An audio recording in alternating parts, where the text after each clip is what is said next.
Magandang hapon. Ako po si Precious Hipolito Castelo. Ako naman si Bing Formento. Ihahatid namin sa inyo ang isa na namang edisyon ng IBC Express Balita sa hapong ito.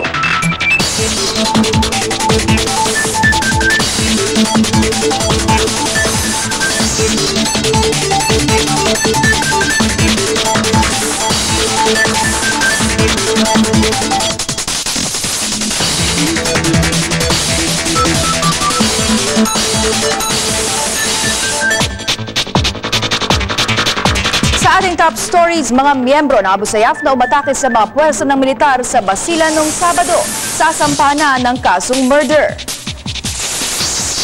Palasyo ng Malacanang, iginiit na mas malaki ang naging pakinabang ng bansa kaysa mga nagastos mula sa mga biyahe ni Pangulong Gloria Macapagal-Arroyo. Pagbibitiw ni Energy Secretary Angelo Reyes muling ipinanawagan, pero Reyes ipinagtanggol ng Malacanang.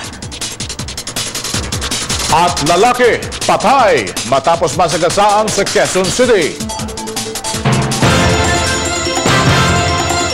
Inihanda na ng Philippine National Police ang kasong isasampa kay Abu Sayyaf leader Foroughi Indama at sa mga kasamahan nito.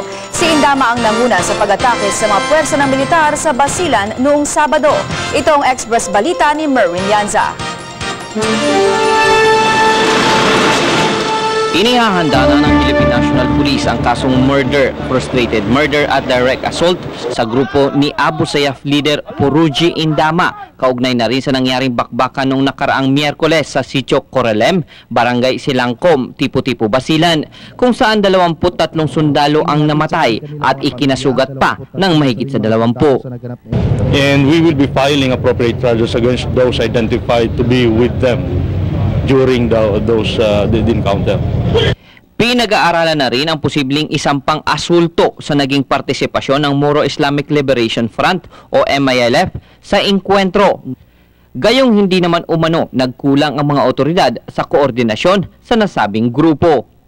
We have to get testimonies and also evidence to charge those MILF personnel who were reported to be involved also in the assault on our troops. But as of now, we have not yet received any formal statements on the identities of these persons. Patuloy naman ang pagbibigay ng seguridad ng Task Force Trillium sa mga evacuees na apektado ng bakbakan sa Basilan. Maging ang seguridad sa ginagawang kalsada at iba pang mga proyektong pang-infrastruktura sa naturang lugar. So our forces there are in that area in Tipo-Tipo to look for the affairs of the local populace in extending relief operations to them. And also another instruction is for us, all security forces, to continue securing the construction of the roads that are being undertaken there in that area from Lamitan to Sumisip. Patuloy naman ang pagtugis ng tropa ng gobyerno sa bandidong grupo. Ako si Merwin Yanza, nagbabalita, Express. Pitong hinihinalang miyembro ng Moro National Liberation Front ang pinaniniwalaang napatay sa enkwentro sa isla ng Montangule sa Palawan.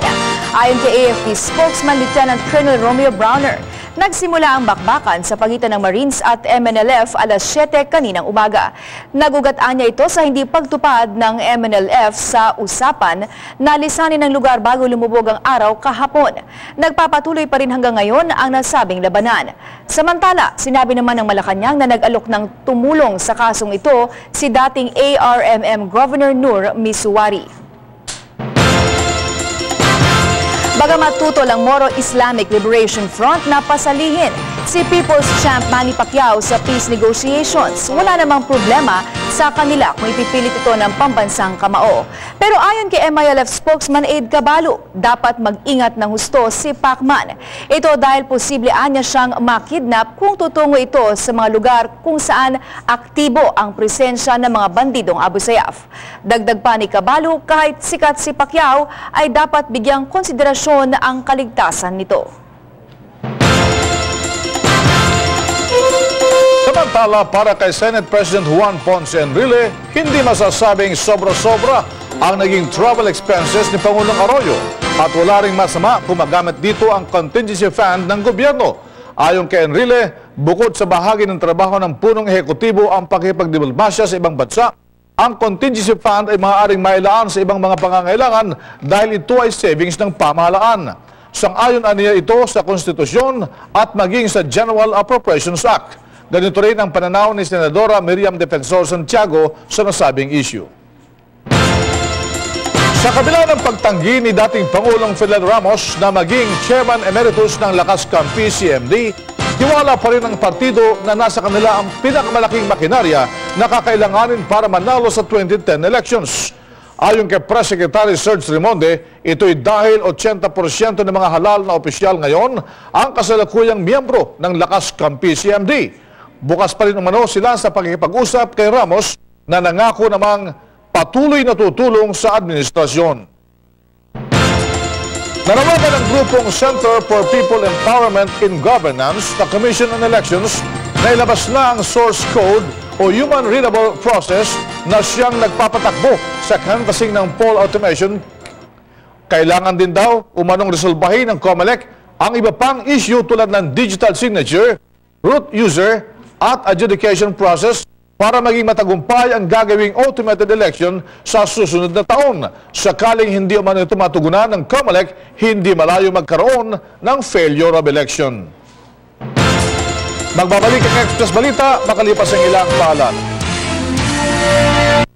Sumama na ang grupong Pasang Mazda sa panawagang magbitiw si Energy Secretary Angelo Reyes. Pero ipinagtanggol naman ng Malacanang Energy Secretary.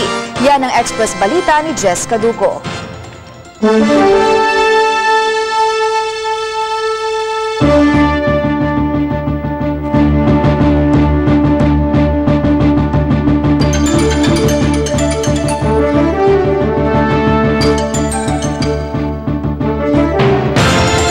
Babalikan po natin ang report na yan ni Jess Caduco. Samantala, kinumpiska ng Department of Trade and Industry ang mga LPG tank na hindi akma sa Philippine National Standard o ang walang kaukulang markings.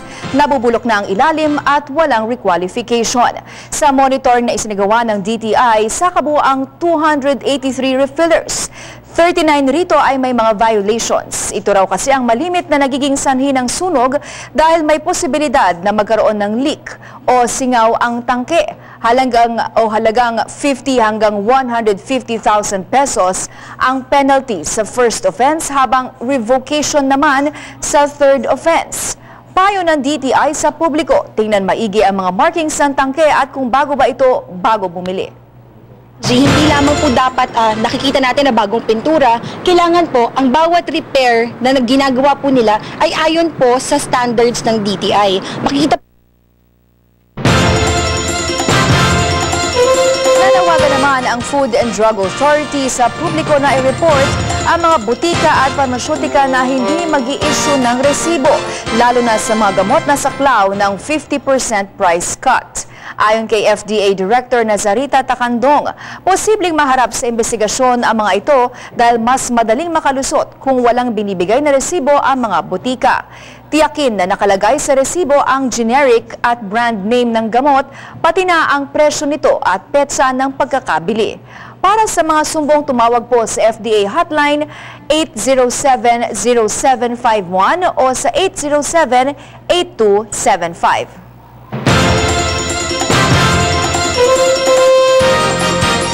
Hiniling ngayon ang ilang dating National Artist Awardee sa Korte Suprema na pigilan ang paggawad ng National Artist Award sa 4 na nominadong hindi umano dumaan sa selection process. Sinabi naman ng Malacanang na tuloy pa rin ang dialogo nito sa mga umaalmang alagad ng sining.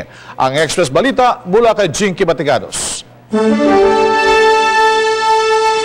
Tinanggap ng Malacanang ang pagsasampa ng petisyon sa Korte Suprema ng ilang alagad ng sining para pigilin ang paggagawad ng National Artist Award kay Cecil Guidonte Alvarez, Pitoy Moreno, Bobby Manyosa at Carlo Caparas.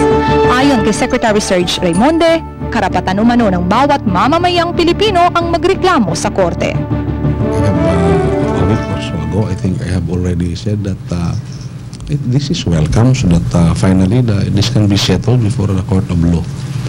I will have to, however, There are certain sectors involved with this that